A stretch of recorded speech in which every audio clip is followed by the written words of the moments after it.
Speaker number one, please.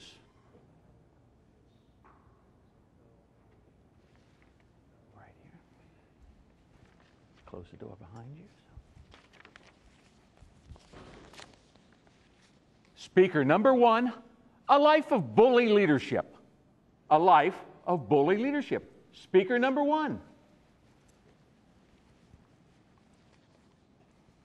For America, and that were the most morally upright.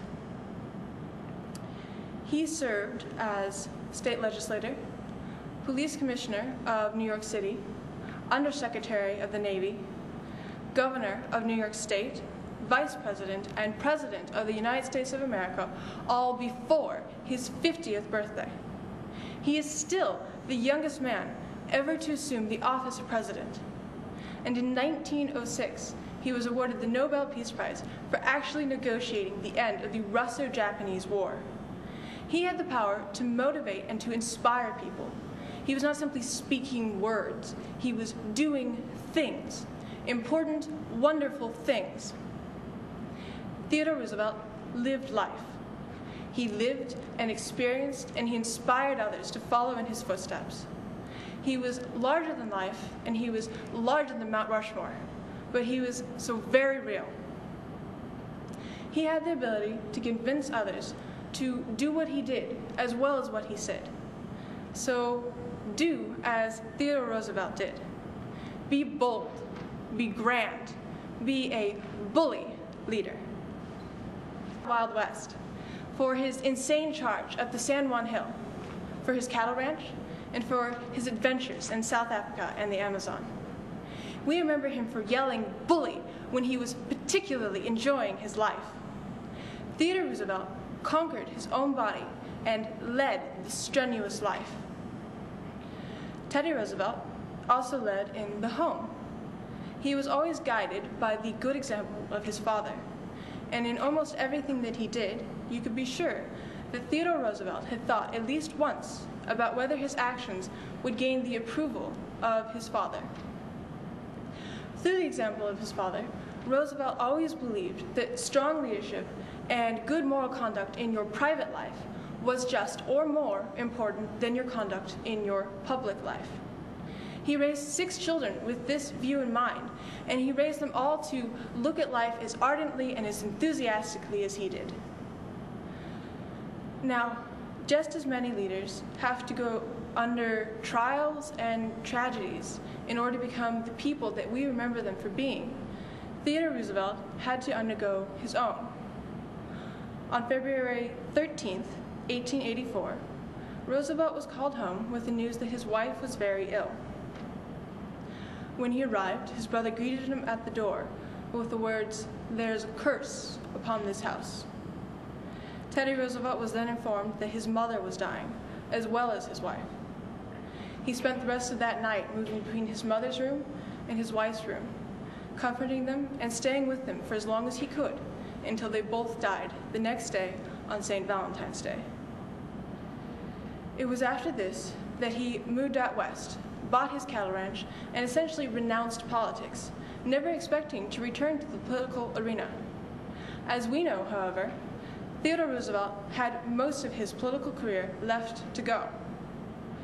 As a political leader, Roosevelt was never completely Democratic or Republican. He instead chose the elements of each party that he valued the most, that he thought were the most beneficial for America, and that were the most morally upright. He served as state legislator, police commissioner of New York City, undersecretary of the Navy, governor of New York State, vice president, and president of the United States of America, all before his 50th birthday. He is still the youngest man ever to assume the office of president. And in 1906, he was awarded the Nobel Peace Prize for actually negotiating the end of the Russo-Japanese War. He had the power to motivate and to inspire people.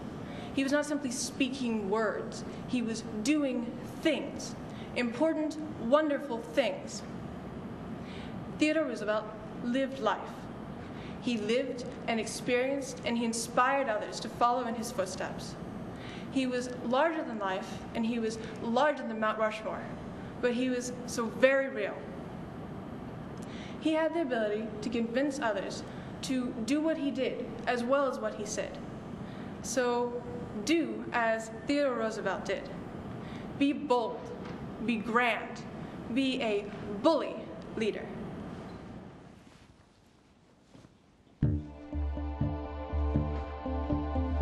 We'll have a moment of silence while the judges mark their ballots.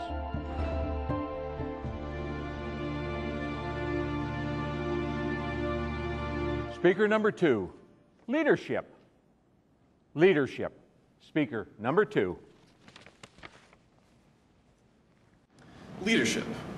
Leadership can be expressed in two very simple ways, good and bad. By this, I mean in terms of morality, which I believe is the most important aspect of any leader. A leader who expressed leadership in a morally good way would be George Washington. George Washington was a good leader because he used his power to further his followers' well-being instead of his own.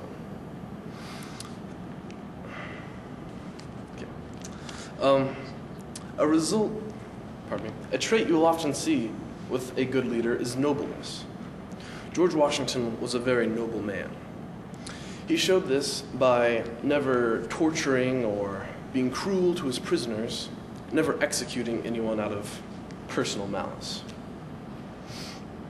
An example of a bad leader would be Hugo Chavez, the current president for life of Venezuela.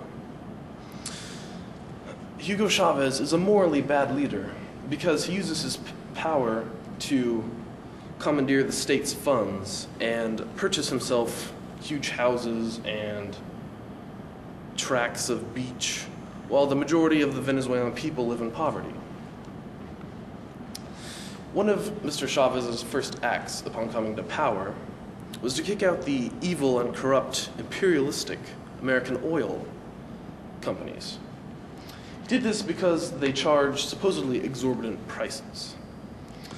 Now, when the gas plants in Venezuela were nationalized, production was roughly halved and price doubled for the Venezuelan people, and the prices became truly exorbitant.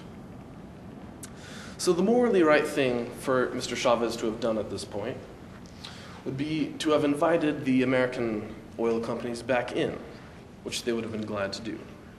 But instead, he maintained his bureaucratic death grip on the gas plants, thus forcing his people to buy incredibly expensive oil. A trait you will often see with a morally bad leader is ineptness. Mr. Chavez shows this by enforcing a forced 4-hour blackout every 4 hours from sunrise to sunset of all domestic energy use. The reason for this is because he says there's just not enough energy to go around. Now, in the Western world, there's a way of thinking that energy is incredibly hard and expensive to produce. I will explain the complexities of energy production to you now. You take a generator, you put oil into it, and you turn it on, and you have energy. Oil, besides coffee, is Venezuela's one real natural resource. They're currently shipping over 750 million barrels of oil a day to China alone. So, the Venezuelan people in no way should be lacking energy.